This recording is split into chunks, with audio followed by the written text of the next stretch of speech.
Y al colocar una sonda Foley se obtiene apenas 20 centímetros de orina oscura. ¿Cuánto es 20 centímetros de orina? Es una cuchara, vean. Ahí caben 20 centímetros. Y después de una hora los pacientes no tienen más diuresis. ¿Cómo interpretamos esta información? ¿Cómo podemos interpretar esta información en ese contexto de la paciente?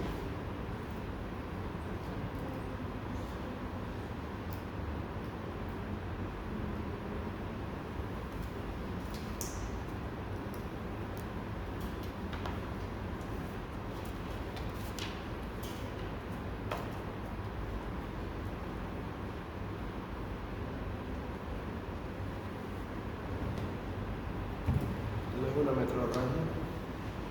Una metrorragia. ¿Sí?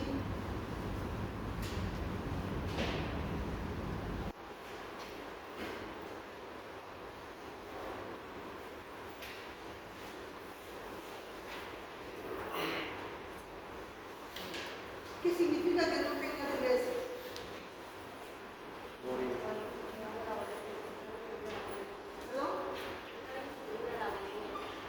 ¿Está disminuida la bulimia ahí? ¿Qué pasa cuando disminuye la bulimia? Tensión del líquido.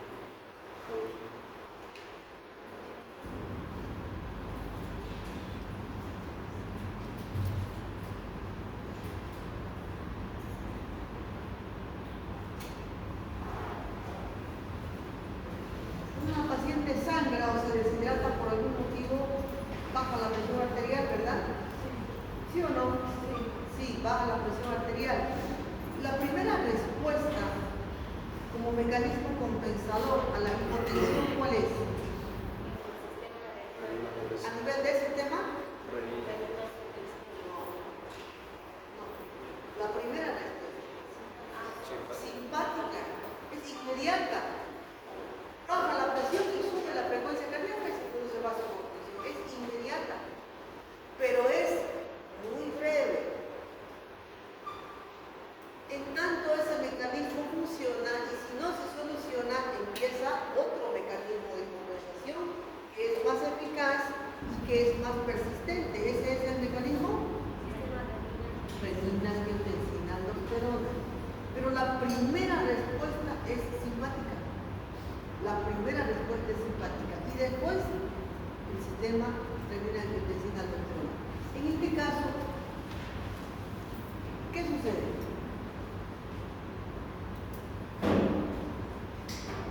La paciente ha estado sangrando, por lo tanto, está hipovolémica, ¿no? Está tan hipovolémica que además está hipotensa, taquicárdica y somnolienta, quiere decir que está en shock. En definición, ¿el shock qué es? La definición de shock.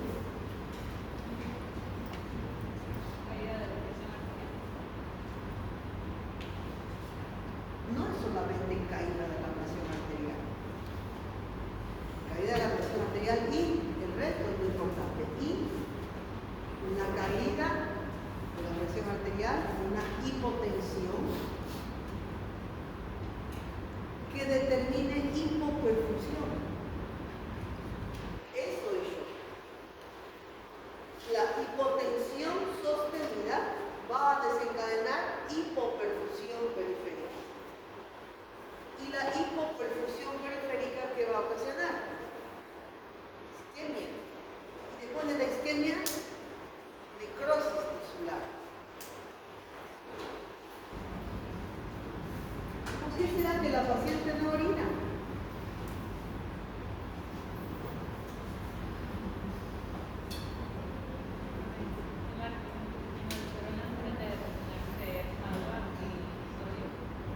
Primero por activación del mecanismo renina-angiotensina aldosterona, ¿no es cierto? Trata de retener más sodio y luego más agua para tratar de aumentar el volumen y por lo tanto disminuye el volumen urinario.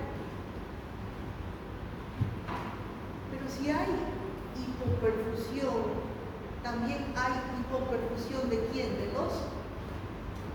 ¿De quién? De los riñones.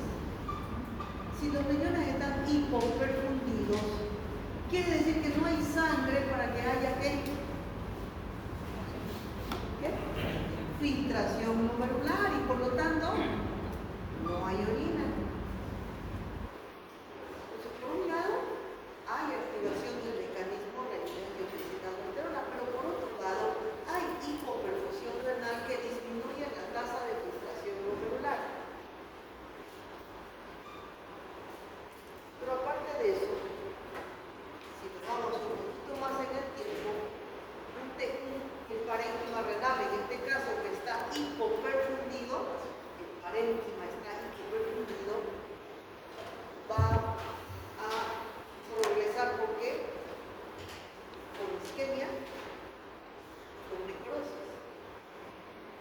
¿Quiénes se necrosan en primera instancia? Las células más susceptibles de necrosarse son las células del epitelio tubular.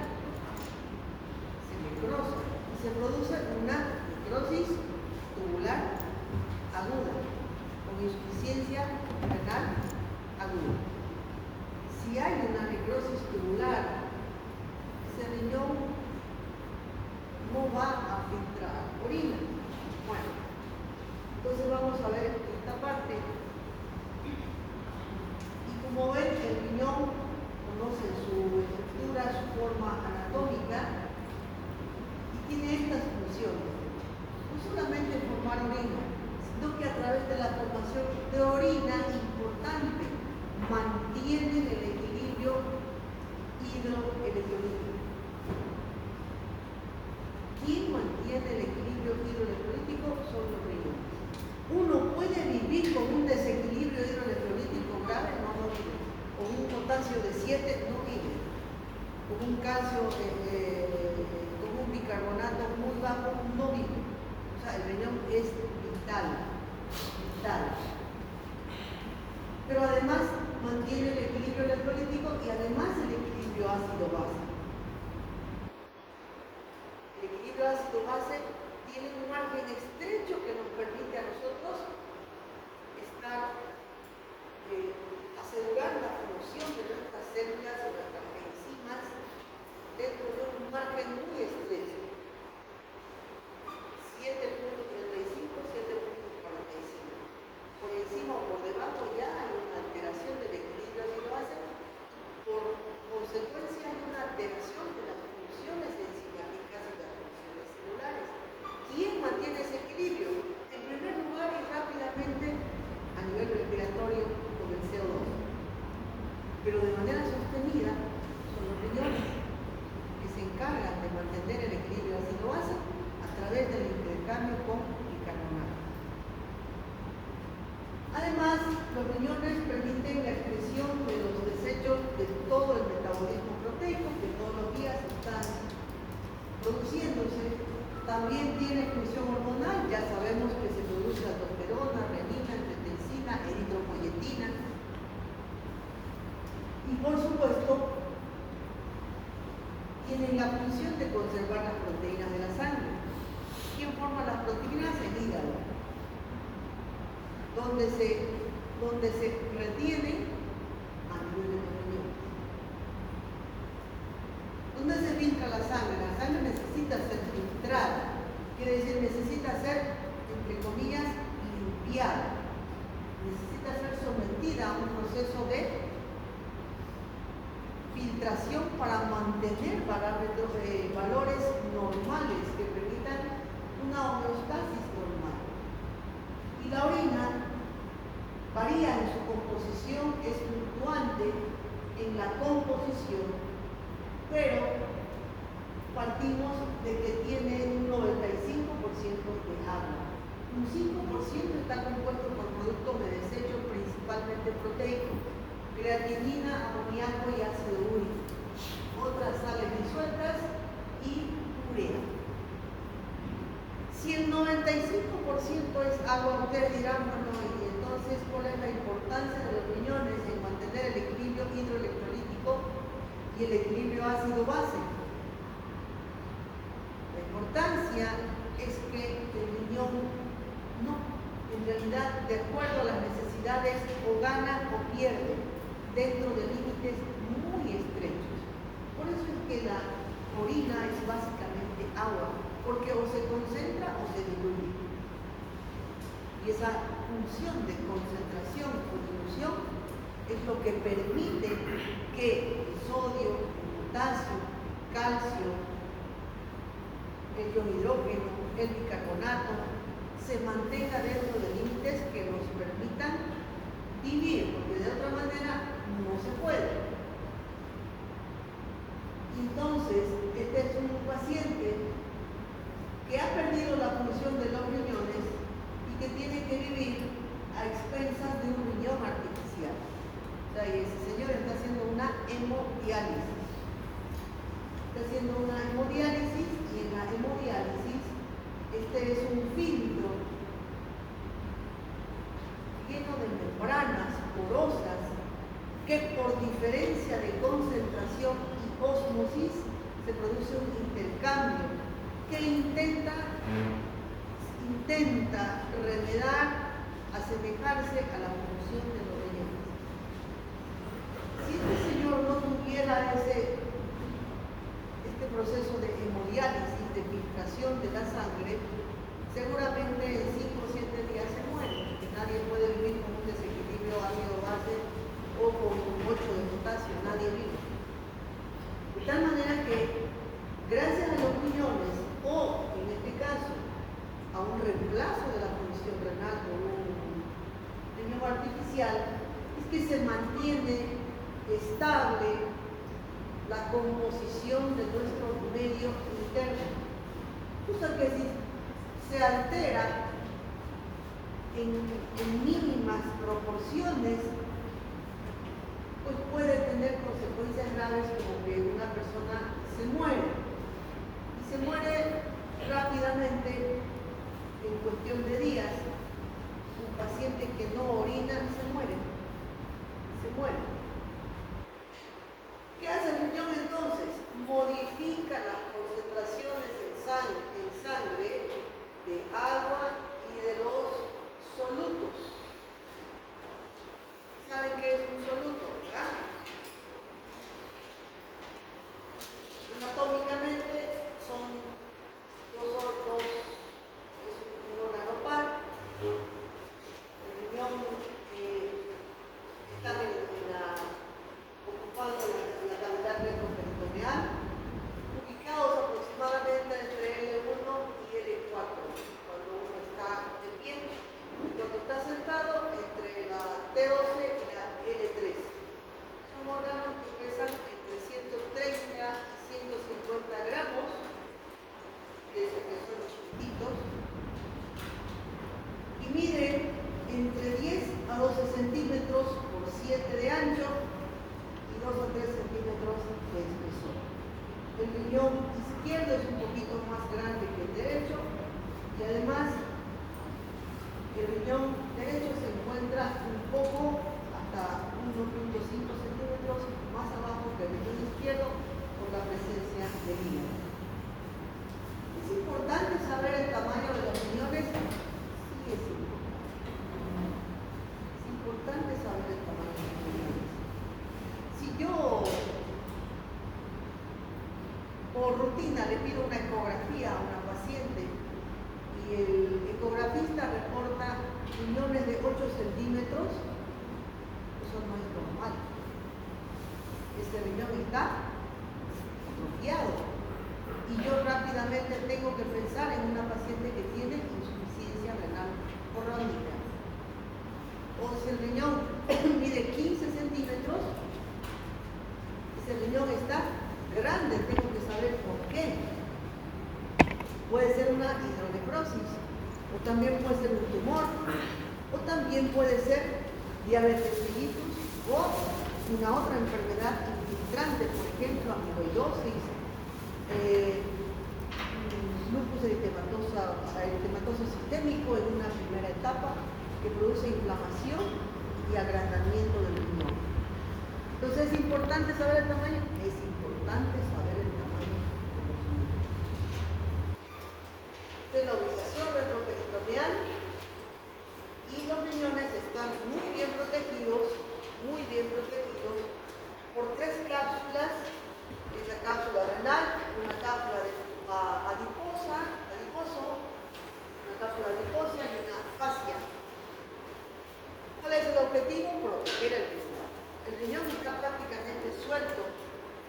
paso retroperitoneal y es muy susceptible de caídas, saltos, de caídas sobre las nalgas o sobre los talones, pueden mover y provocar ptosis renal.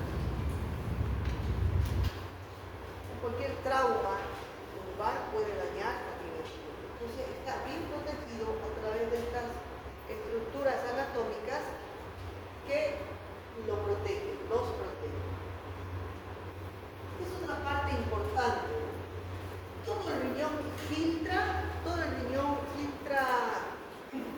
¿tiene la misma estructura? No, el riñón tiene dos partes bien definidas. Una parte que es la filtrante, es la parte donde están los glomérulos. Aquí están los glomérulos. En lo que se llama la corteza renal, recibe el 88% del flujo sanguíneo renal y es un flujo sanguíneo de alta velocidad y alto flujo, alta presión. La otra parte, lo que se llama la médula, es la porción esta más oscura, más interna, recibe el 12% del flujo sanguíneo renal y tiene un flujo más bien lento y de baja presión. Esta es la estructura de las papilas renales.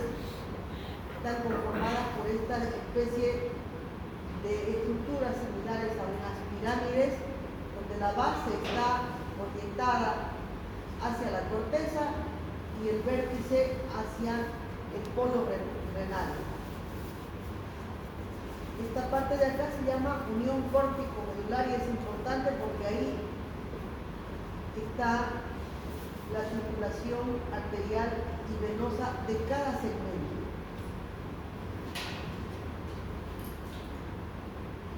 Y este es el famoso glomérulo que ustedes conocen. El glomérulo es como un ovillo de lana o de hilo y tiene dos polos, el polo renal y el polo urinario. El polo renal tiene dos arterias. La arteria aferente, si se fijan, es de conformación anatómica diferente a la arteriola deferente. La arteriola aferente recibe la sangre arterial que va a entrar al glomérulo para filtrarse, para limpiarse. Por lo tanto, recibe sangre a mayor presión. Es de mayor calibre.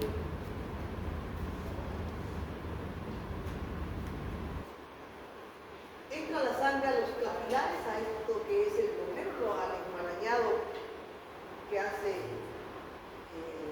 los capilares vasculares, donde la sangre se filtra. ¿Por qué mecanismo se filtra?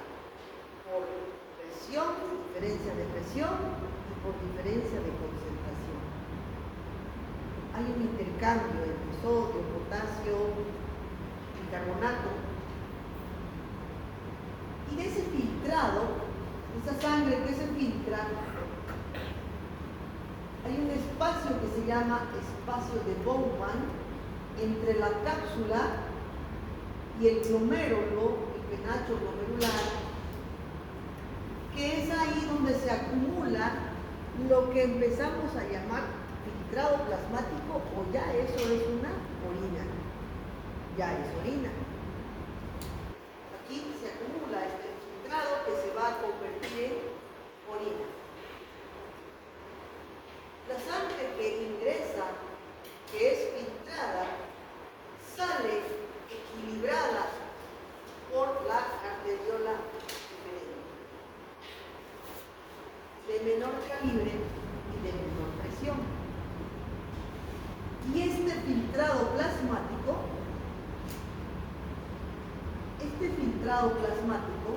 sale por el polo que llamamos polo urinario. El polo urinario, que es donde sale esto que se va a convertir en orina. Tenemos aproximadamente 1 millón de nefronas. Y estas nefronas se encargan de la filtración del plasma, filtran por presión, reabsorben y excretan sustancias que son útiles o que no son útiles.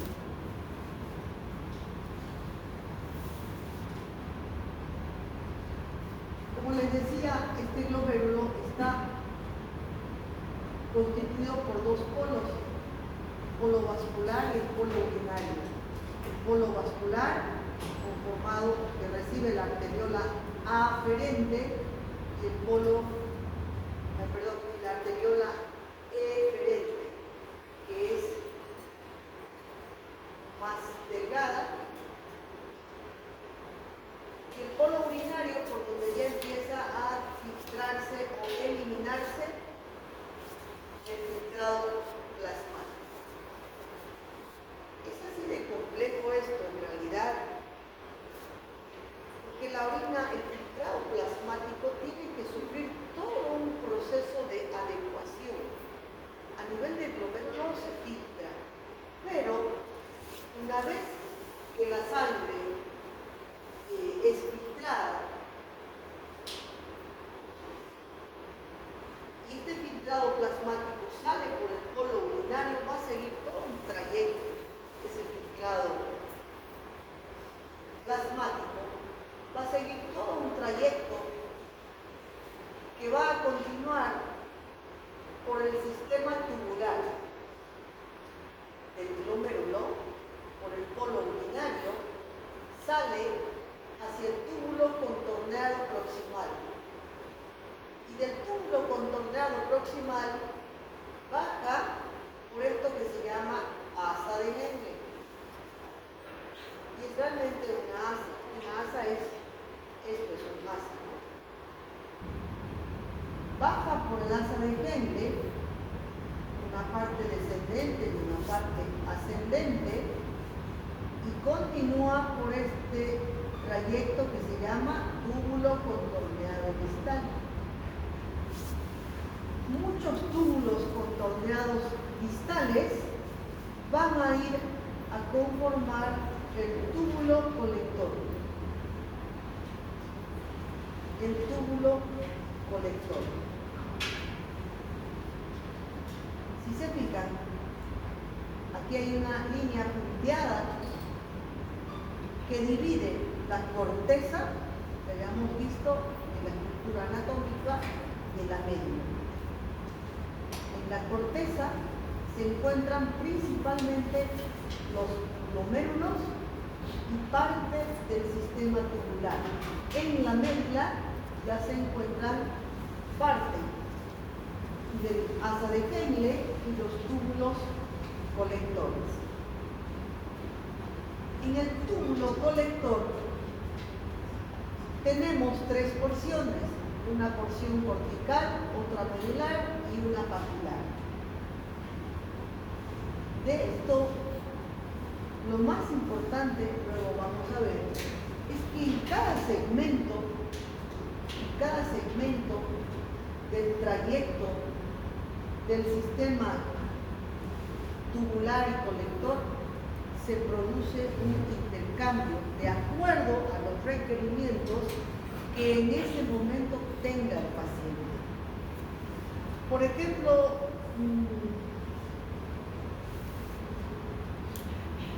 si yo he comido algo a la 1 de la tarde, que digamos tiene salmonela, inmediatamente hay una respuesta, empiezo a tener vómitos y diarrea. Así es la salmonelosis, es una infección muy rápida con síntomas muy agudos. Mucho vómito, mucha diarrea, ¿qué va a condicionar? Pérdida de líquido y pérdida de electrolitos, de sodio y potasio.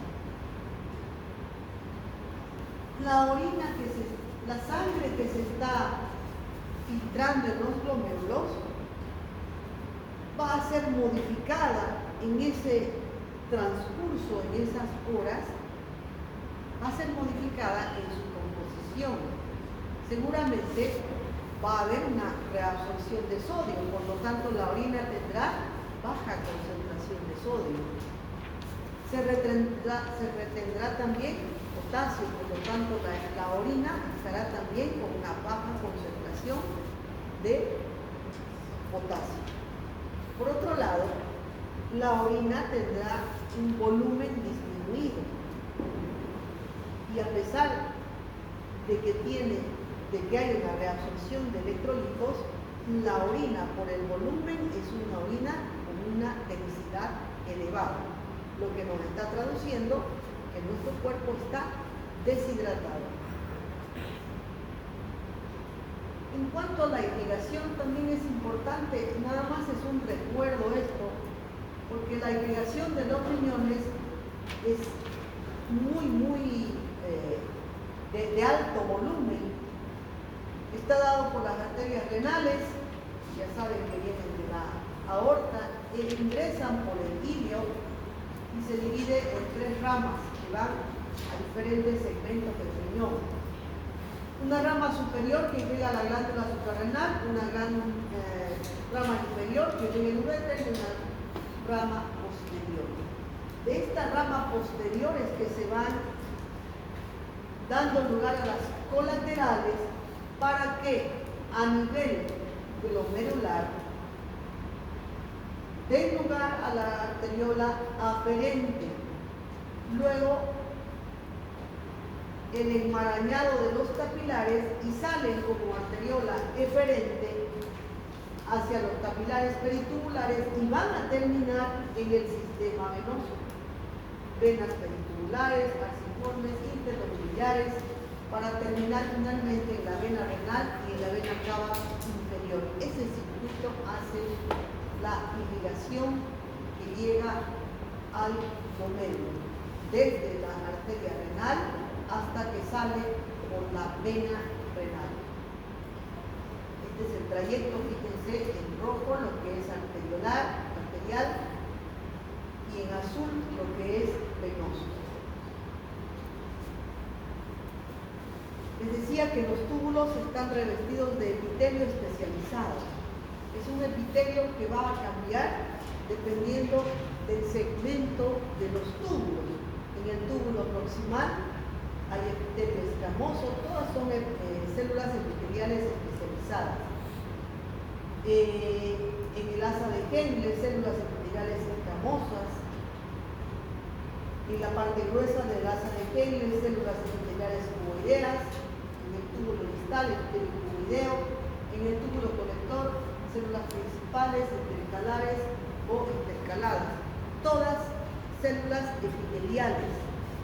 Cuando hablamos de epitelio, hablamos de células de alto recambio. Constantemente están recambiando, tienen un alto índice de recambio. La estructura, cómo se aglomeran, es así a nivel de los túbulos. Y bueno, ya esto es parte fisiológica, que en realidad es la parte en la que tenemos que empezar a comprender cómo se llevan a cabo los procesos que nos mantienen saludables. Y es a través de 3 procesos que se llevan a cabo en el riñón: filtración en el glomérulo, reabsorción en los túbulos y secreción también en los túbulos. Y estos últimos 2 procesos son procesos que están encargados o de retirar o de aumentar la eliminación para mantener un equilibrio hidroelectrolítico y un equilibrio ácido-base normal. Entonces, tenemos la filtración de los glomérulos, la reabsorción de los túbulos y la secreción. Este filtrado plasmático que comienza a hacer la orina va a tener una composición variable de acuerdo a los cambios de nuestra composición sanguínea.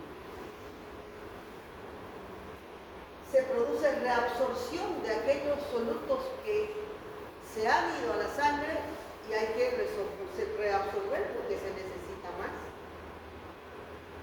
Y se produce secreción cuando más bien hay que eliminar. ¿Para qué? Para que salga con la orina. Para que se produzca este proceso, el de filtración, les decía, es necesario que se manejen presiones dentro de los capilares, dentro de la arteriola aferente.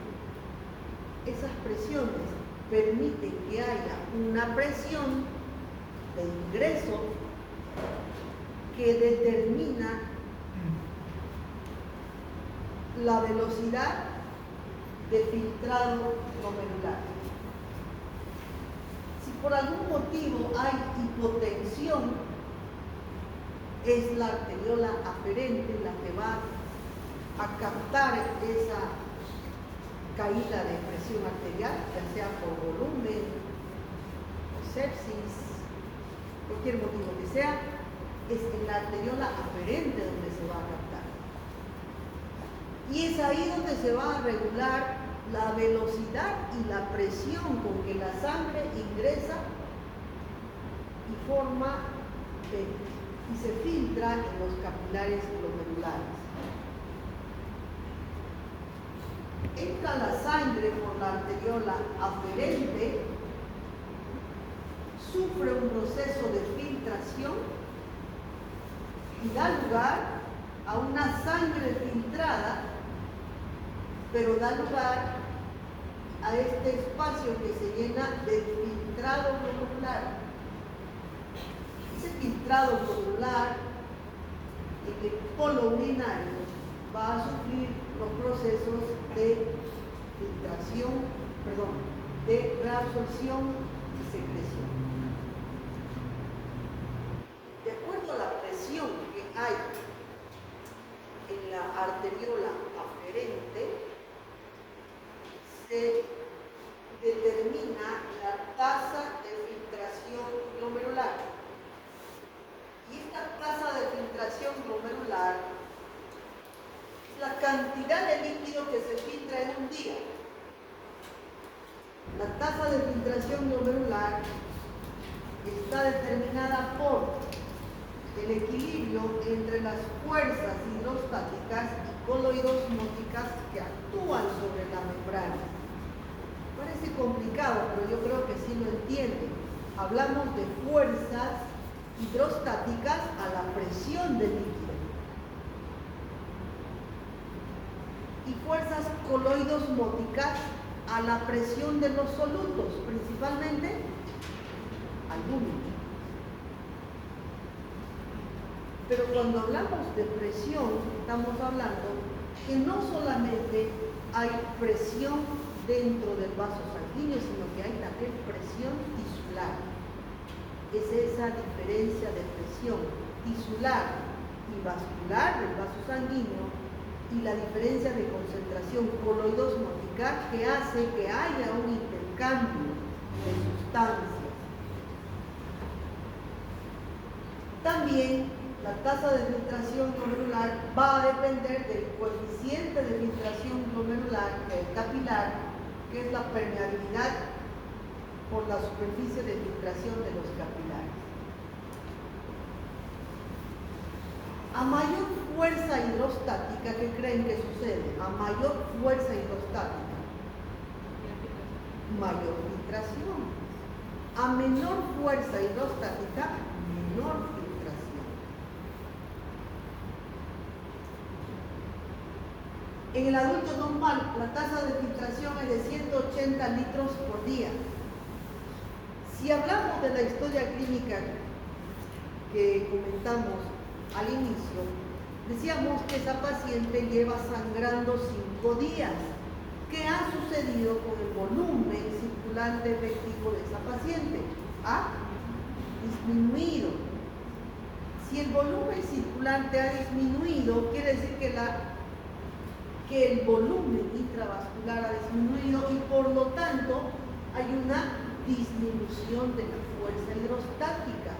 Por lo tanto, hay una disminución de un factor importante que determina esta tasa de filtración glomerular. Por lo tanto, esa paciente razonablemente tendrá disminución del volumen urinario. Por eso la historia clínica dice que la paciente, cuando le colocan sonda, solo se obtienen 20 ml de orina y 1 hora después no hay orina. Ha habido un stop. Pero lo podemos relacionar porque esa paciente está con 60 de sistólica y 40 de diastólica. Quiere decir que no hay pues fuerza hidrostática para que haya filtración. Es otro factor. No hay volumen y no hay presión. Bueno. La tasa de filtración glomerular entonces está determinada por la suma de estas fuerzas hidrostáticas coloidosmóticas a través de la membrana glomerular y el coeficiente glomerular, donde da un resultado que es la tasa de filtración glomerular, el resultado entre el cociente glomerular y la presión de filtración glomerular. Ejemplos de que la modificación de las presiones hidrostáticas, las modificaciones en las presiones coloidosmóticas van a dar lugar a variaciones en la tasa de filtración glomerular.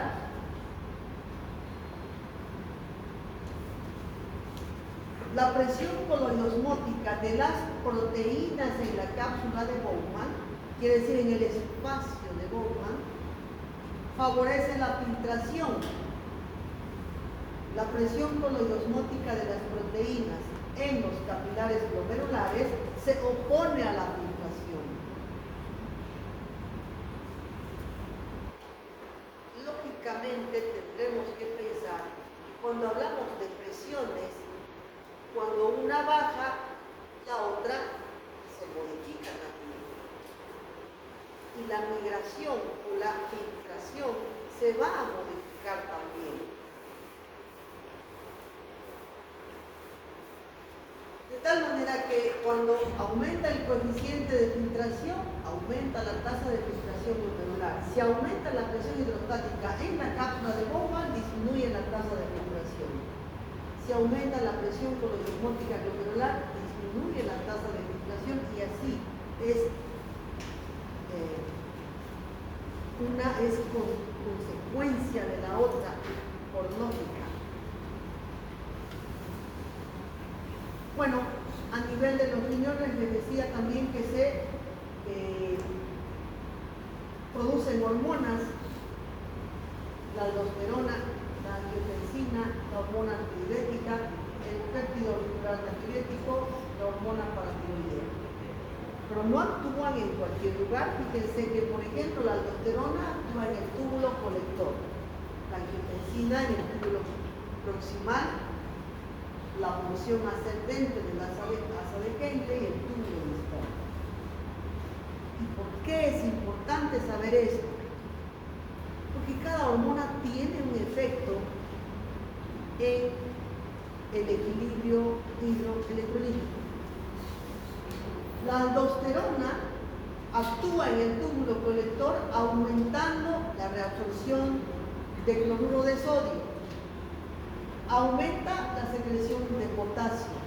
Si aumenta la reabsorción de cloruro de sodio, aumenta la reabsorción de agua. Es una hormona importante para subir el volumen.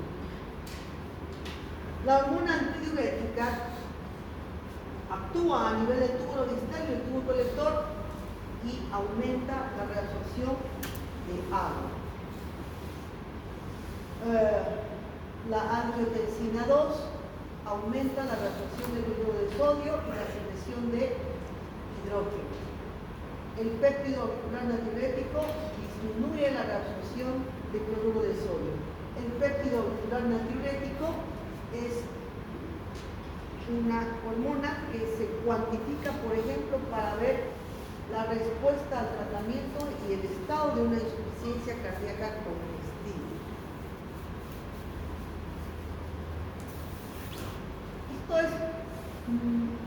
No es necesario que lo aprendan de memoria, pero es importante que sepan la cantidad de procesos de intercambio que se llevan a cabo en los riñones. Desde el glomérulo hasta el túbulo contorneado distal se produce activamente modificaciones en la concentración de los diferentes solutos y en la cantidad de agua que tenemos nosotros en la sangre. ¿Qué problemas o qué enfermedades van a afectar los riñones? ¿Ustedes creen que cuando el paciente dice, ay, me duele mi espalda, debe estar enfermo de los riñones? ¿Es cierto? Frecuente eso, ¿no? Tal vez ustedes lo han dicho también. Los riñones duelen. ¿Lo saben? Si duelen o no. ¿Duelen?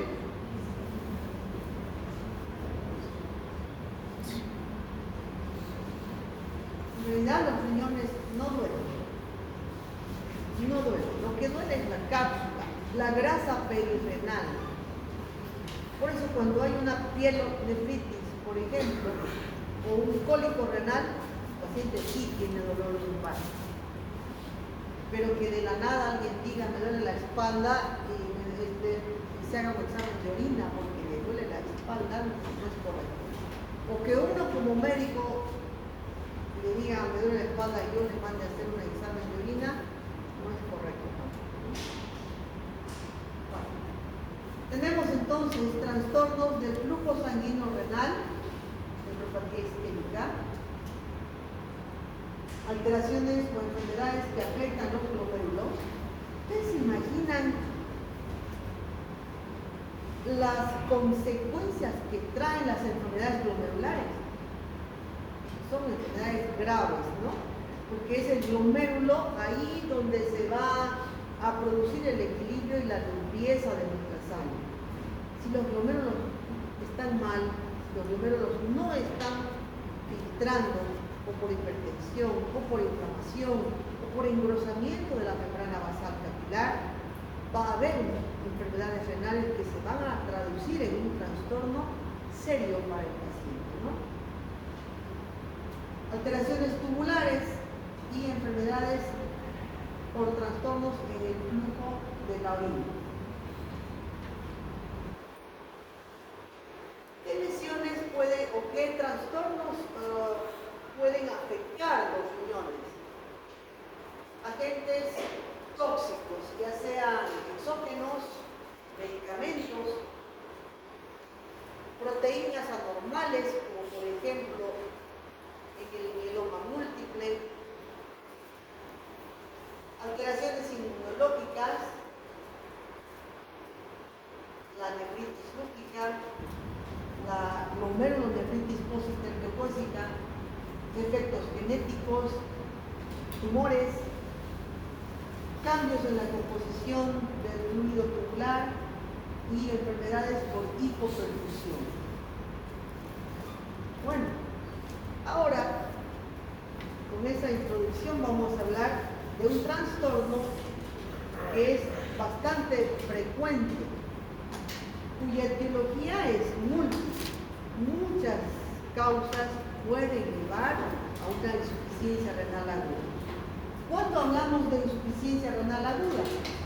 igual que en la insuficiencia cardíaca, cuando ese órgano es incapaz de cumplir su función y poco a poco va provocando consecuencias graves para el funcionamiento fisiológico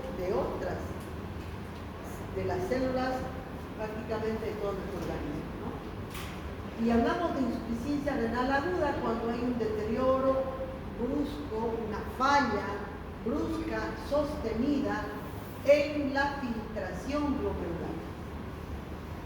Y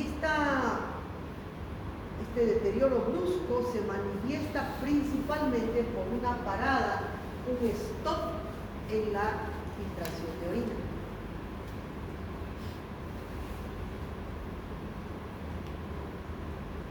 Se define entonces como la disminución que tienen los riñones en la capacidad para eliminar productos nitrogenados de desecho y que se instaura en horas o días.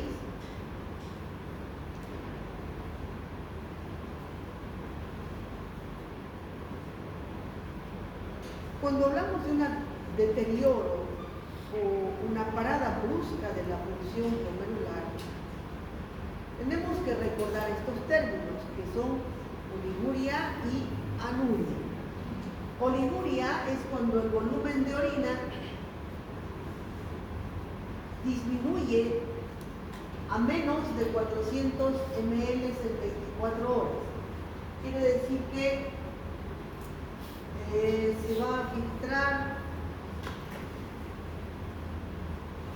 menos de 10 ml por hora. ¿No? Y hablamos de anuria cuando el filtrado glomerular o la producción de orina es menor a 100 ml por día. Prácticamente no está orinando el más. No hay formación de orina. Porque el concepto de que no hay formación, no hay orina, significa que esos glomérulos no están filtrando. Si no están filtrando, imagínense con todo ese antecedente que les he mostrado que hacen los glomérulos, las consecuencias que trae que los glomérulos no filtren orina.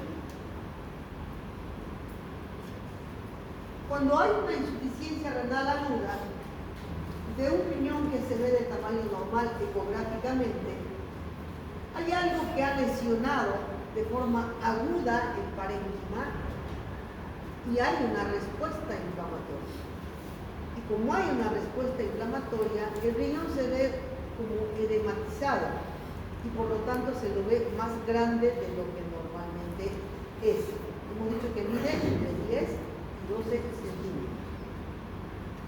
Pero si es una paciente que no está orinando y le hacemos una ecografía y encontramos más bien un riñón así, de 8 centímetros, ya tampoco nos vamos a preocupar con urgencia porque eso ya es crónico, ya no hay vuelta, ya no hay qué hacerle a ese riñón, ya está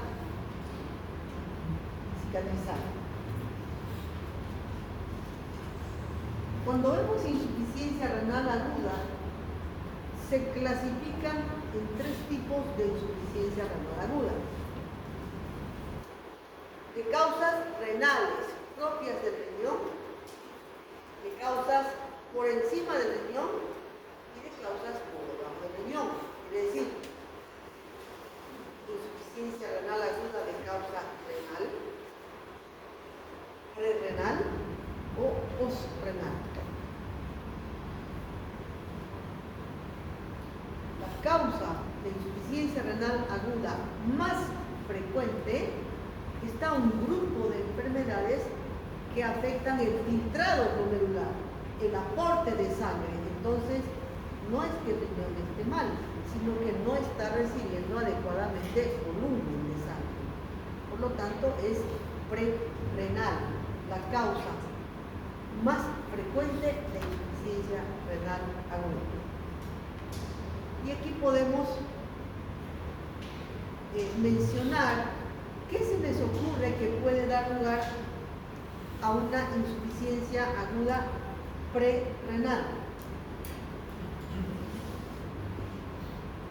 Ejemplos.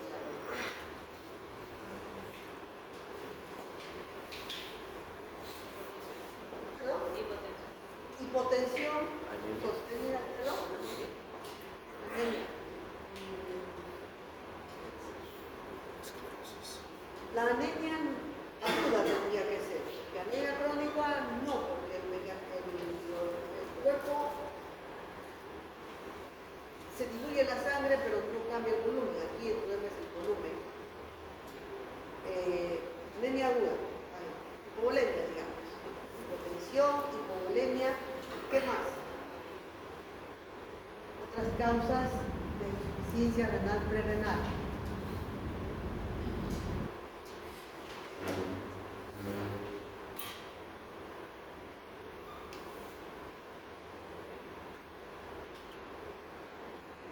Deshidratación, ¿puede ser? ¿Sí? Sí, ¿no? A ver, ejemplos de deshidratación que lleven a insuficiencia renal aguda.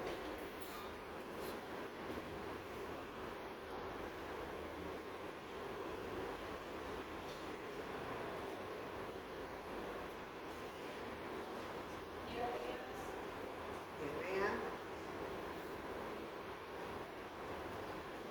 ¿Cualquier diarrea? Una diarrea grave, no severa. Por ejemplo, diarrea relacionada a cólera. Diarrea por cólera. En enfermedad por cólera se produce diarreas abundantes, 2 o 3 litros en cada deposición. Con 3 deposiciones el paciente entra en shock. Otra causa.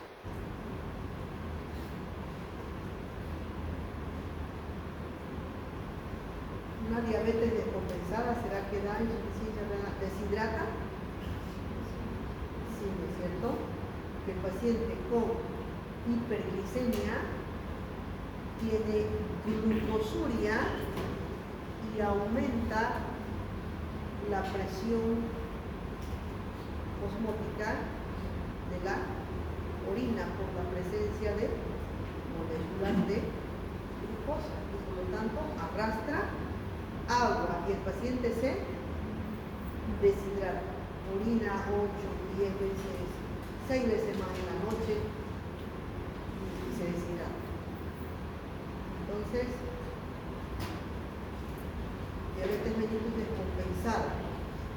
Existe otro estado, nunca he visto, pero está bien descrito, diabetes insípida, ¿no? La diabetes insípida, que dice que orina, muy bien, una paciente, que orinan 15 litros por día, por ejemplo. Difícil responder 15 litros de volumen al día. Grandes quemados. Sí, también, ¿no? Grandes quemados. La superficie de más del 70-80% de quemadura, la piel empieza a, no tiene protección, empieza a haber un trasudado, el paciente tiene una contracción del volumen, se produce hipotensión, hipovolemia por deshidratación.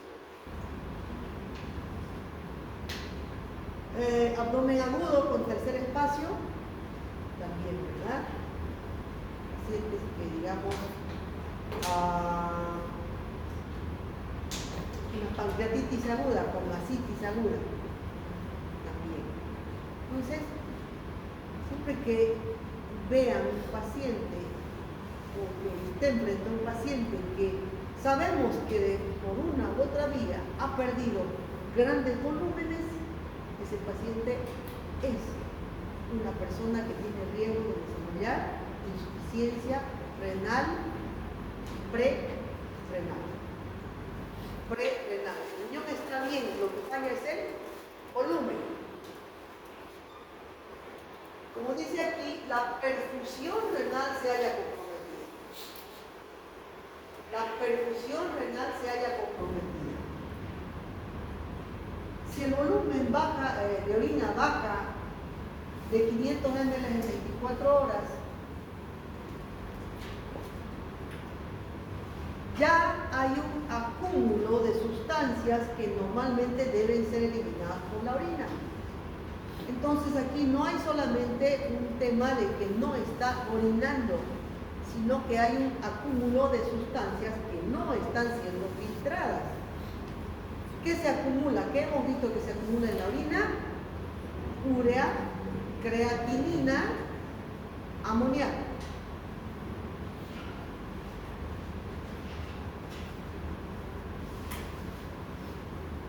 Se produce entonces un estado que se llama azoemia, por acúmulo principalmente de urea.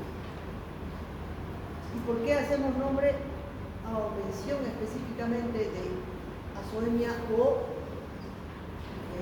uremia? Porque la urea produce rápidamente un estado tóxico para el cerebro y los síntomas son por hiperazoemia.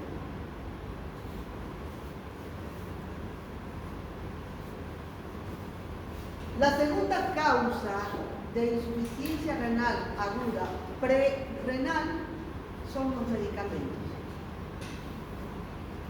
Medicamentos de uso frecuente, los antiinflamatorios. ¿Cuál es el mecanismo por el cual los AINES llevan a insuficiencia renal aguda?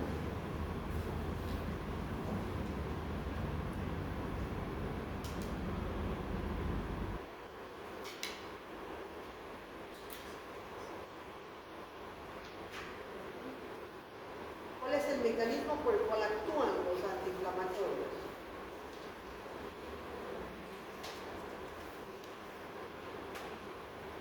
Inhiben las prostaglandinas. ¿Cuál es el efecto de las prostaglandinas? Vasodilatador. Si se inhiben las prostaglandinas, hay una vasoconstricción. Y si hay una vasoconstricción sostenida, ¿qué va a pasar? ¿Va a haber? Disminución del flujo sanguíneo en el parénquima renal y isquemia y puede llegar a necrosis. Entonces, los antiinflamatorios son medicamentos que inhiben una vasodilatación a nivel de los vasos sanguíneos, principalmente en vasos sanguíneos de órganos sensibles como los vasos sanguíneos a nivel renal.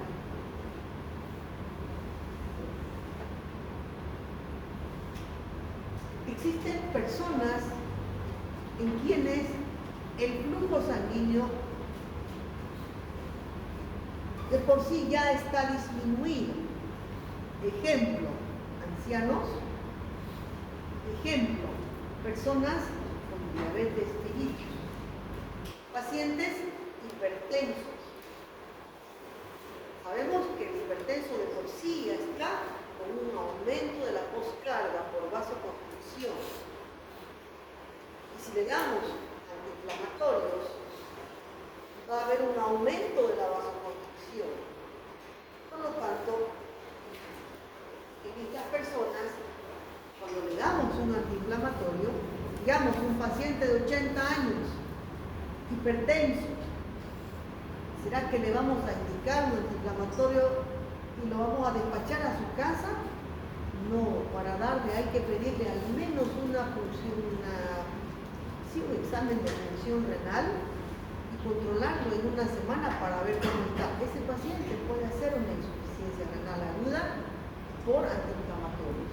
Se mezclan, ¿no?, los antiinflamatorios más los otros factores de riesgo para dar potencialmente con mayor frecuencia una insuficiencia insuficiencia renal aguda. Otros medicamentos que pueden producir hipoperfusión renal son los inhibidores de la enzima convertidora de angiotensina. Más raro, ¿no? Pero la verdad no he visto.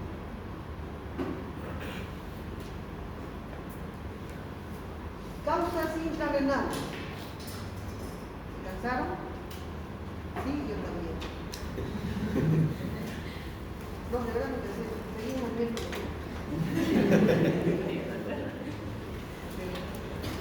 ¿Tienen alguna pregunta?